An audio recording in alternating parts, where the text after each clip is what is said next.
আসসালামু আলাইকুম গাইস। এই যে দেখেন নামাজ শেষে কি করি, আস্তে আস্তে করে চলে গেলাম বাহিরের দিকে। বাহিরে গিয়ে ডাইনে বামে দেখি কোনো গাড়ি নাই। তারপর আর দেরি না, হাঁটতে হাঁটতে চলে গেলাম রেলের উপর। রেল দিয়ে হাঁটতে হাঁটতে আস্তে আস্তে করে চলে গেলাম আমাদের সেই কাঙ্ক্ষিত গঙ্গাসাগর বাজারে। কারণ ওইখানে যাওয়ার একটি কারণ আছে, কারণ আমার অনেক বোনেরা ভিডিও দেখে। তো আজকে আমি বোনদেরকে একটা উপহার দেব, মজক বোনা করে। এভাবে করে আমরা খাইতাম কাতারে যখন ছিলাম, তখন এরকম পাকিস্তানি রেস্টুরেন্টে চমৎকার করে মজক বোনা করে দিত। তারপর চলে আসলাম বাসায়। বাসায় এসে একটু গরম পানি নিলাম। গরম পানিটা এখানে দেখি কি পরিমাণ গরম, গরমটা হয়েছে। হ্যাঁ ঠিক আছে, এখন নিয়ে নিলাম। নেওয়ার পরে চেক দিলাম, চেক দিয়ে আমরা চলে গেলাম ওই রুমে। রুমে গিয়ে সেরে মজকটাকে রেখে দিলাম গরম পানির উপরে।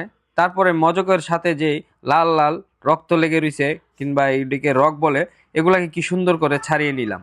ছাড়িয়ে নিয়ে চমৎকারভাবে পেঁয়াজ কুচির মতো কুচি কুচি করে কাটতে লাগলাম। আমার এক ভাই, কিছুদিন আগে আমি এরকম করে মজক বোনা করে একটি ছবি পোস্ট করছিলাম। ভাই আমাকে কমেন্ট করছে এটা নাকি ডিম ডিম লাগে। হ্যাঁ, এরকম করে কাটলে, এরকম বোনা করলে একটু ডিম ডিমই লাগে। আর এরকমভাবে বোনা করলে অনেক মজা, একটু কামড়ে কামড়ে পরে মজা লাগে, খুব টেস্টি। আমি এরকম করে কচি কচি করে কাটে নেবেন। তারপরে সুন্দর করে আস্তে আস্তে যেভাবে রান্না করার, ওইভাবে প্রসেসিং করতে করতে রান্না করা শুরু করবেন। পেঁয়াজ দিলাম, তারপরে কিছুক্ষণ পরে দেব মশলা টশলা।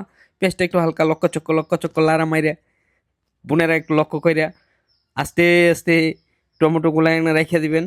তারপরে কতক্ষণ পেঁয়াজটা হওয়ার পর মশলা টশলা দিয়ে দিবেন। যা যা আপনারা বুঝেন, আপনাদের মন মতো করে রান্না করে লইবেন। নুন মরিচ নিজের মতো করে দিবেন।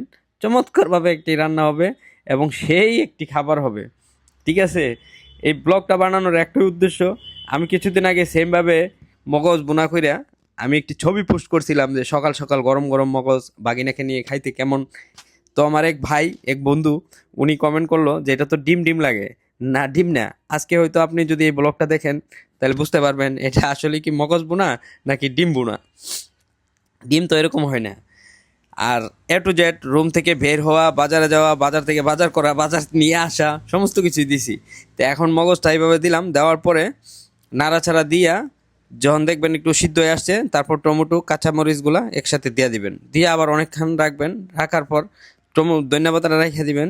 ধনিয়া পাতাটা পরে দিবেন। অনেকক্ষণ নাড়াচাড়া করার পর যখন ভালো করে এটা হইবে, ভালো করে হওয়ার পর ধনিয়া পাতাগুলা দিবেন। দিয়ে নেড়ে ছেড়ে নিয়ে আসবেন। তারপরে নিজেই একটা বাটি আর একটা চামচ নিয়ে বসে পড়বেন টেস্ট করার জন্য কেমন হয়েছে আমার মতো করে। ইয়ামি, সেই হয়েছে। ঠিক আছে, তো বোনেদের উপকারে আসবে। বেশিরভাগ বোনেরা আমার ভিডিও দেখে। আজকে একটি বোনেদের জন্য ব্লগ করলাম, কেমন হয়েছে জানাবেন। আপনারা এভাবে করে বাসায় খাইতে পারেন সবাই মিলেমিশে। ভালো থাকবেন।